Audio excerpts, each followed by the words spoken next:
Assalamualaikum warahmatullahi wabarakatuh.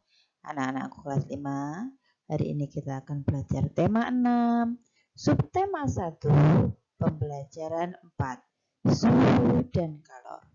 Mari kita mulai pelajaran kita hari ini. Coba kalian perhatikan gambar yang ada pada layar. Seorang anak yang sedang membuang sampah di sungai. Pernahkah kamu melihat gambar di atas? Gambar tersebut merupakan pesan kepada masyarakat dalam bentuk papan iklan layanan masyarakat. Papan iklan tersebut merupakan salah satu media yang digunakan untuk menyampaikan informasi kepada masyarakat melalui media cetak. Pesan atau informasi apa saja yang kamu dapatkan dari papan iklan tersebut? Pernahkah kamu melihat papan iklan serupa? Coba perhatikan gambar-gambar berikut. Apa yang dapat kamu ceritakan tentang gambar-gambar di atas? Apa kamu pernah menemuinya di lingkungan tempat tinggalmu? Bagaimana pendapatmu terhadap gambar tersebut? Menurutmu, hal-hal apa sajakah yang menyebabkan hal itu terjadi? Bagaimana hubungan atau interaksi manusia terhadap lingkungan yang tampak dari gambar tersebut?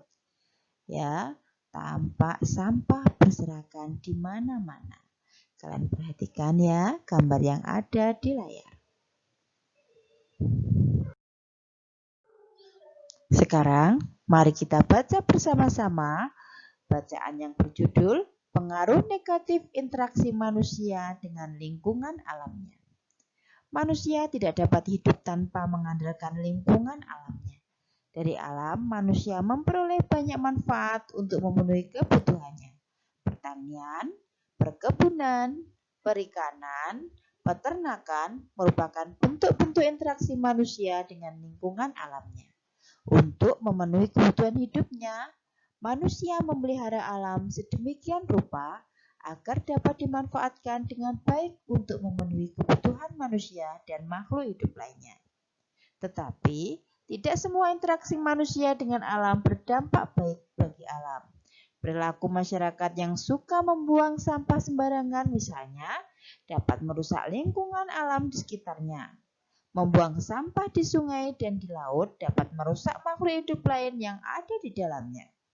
Tidak hanya itu, kerusakan lingkungan yang ditimbulkannya dapat membahayakan manusia itu sendiri. Interaksi manusia dengan lingkungan yang kurang baik juga dapat menyebabkan beberapa bencana yang merugikan manusia dan lingkungannya. Contohnya, terjadi banjir karena saluran air yang terganggu oleh sampah dari kegiatan manusia merupakan salah satu contohnya. Demikian juga dengan bencana tanah longsor, disebabkan karena manusia sering menebang pohon di tanah yang landai. Kebakaran hutan karena kecerobohan manusia pun menyebabkan kerusakan dan kerugian yang sangat besar. Nah, berdasarkan bacaan yang telah Ibu bacakan tadi, coba kalian kerjakan soal-soal yang ada pada layar. Kalian kerjakan sebagai tugas yang pertama. Setelah kalian mengerjakan tugas yang pertama, berdasarkan bacaan di atas, gunakan diagram berikut untuk menjelaskan apa yang telah kamu baca. Jelaskan dan tuliskanlah pemahamanmu pada setiap paragraf bacaan tersebut. Lalu tuliskanlah kata-kata kunci pada setiap paragraf yang kamu anggap penting. Kamu tulis judul bacaannya apa, kemudian cari kata kunci pada paragraf 1, 2, dan 3. Ya, sebelum kalian cari kata kuncinya, jelaskan dan tuliskanlah pemahamanmu pada setiap paragraf bacaan tersebut. Nah, kemudian baru kalian cari kata-kata kuncinya. Kalian kerjakan sebagai tugas yang kedua.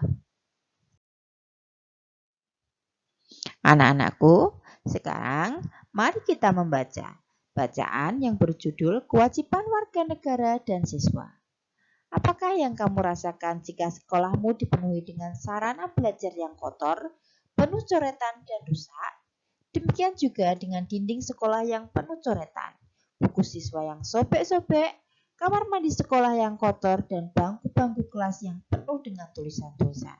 Kamu tentu sedih dan prihatin karena dengan demikian kamu tidak dapat belajar dengan baik. Salah satu hak siswa adalah mendapatkan pendidikan yang layak. Tetapi pada saat yang sama, siswa juga mempunyai kewajiban untuk menjaga sarana pendidikan agar haknya terpenuhi. Jika siswa tidak melakukan kewajiban tersebut, maka sarana belajarnya akan rusak sehingga kegiatan belajar akan terganggu. Apakah yang dimaksud dengan kewajiban? Menurut Kamus Besar Bahasa Indonesia, kewajiban berasal dari kata wajib yang berarti harus dilakukan atau diamalkan. Sehingga kewajiban adalah sesuatu yang wajib dilaksanakan. Kewajiban merupakan sesuatu yang harus dilakukan untuk menjamin haknya terpenuhi. Semua siswa yang sedang belajar di Indonesia wajib mengikuti peraturan yang ditetapkan negara melalui undang-undang. Semua kewajiban ini harus dilakukan untuk menjamin seorang siswa mendapatkan haknya. Seorang siswa berhak untuk mendapatkan pendidikan yang layak. Maka, kewajiban siswa antara lain menaati peraturan yang berhubungan dengan pendidikan, misalnya menaati peraturan sekolah. Anak-anakku, sebagai warga negara dan anggota masyarakat, kita perlu mengetahui hak dan kewajiban kita. Sebelumnya, kamu telah mengetahui hak-hakmu sebagai siswa dan sebagai seorang anak. Bersama dengan teman-temanmu, gunakanlah tabel di bawah ini untuk menentukan hak-hakmu sebagai siswa. Setelah kamu dapat menentukan kewajibanmu setelah itu, kamu dapat menentukan kewajibanmu untuk mendapatkan hak-hakmu. Nah, kalian cari hakmu sebagai siswa di sekolah itu apa? Kemudian kewajibanmu sebagai siswa di sekolah itu apa? Kalian bisa mencarinya bersama teman kalian. Kemudian hakmu sebagai anak di rumah apa? Dan kewajibanmu sebagai anak di rumah itu apa? Kalian kerjakan sebagai tugas yang ketiga. Nah, anak-anakku, pembelajaran hari ini telah selesai. Semoga apa yang Ibu sampaikan bermanfaat untuk kalian semua.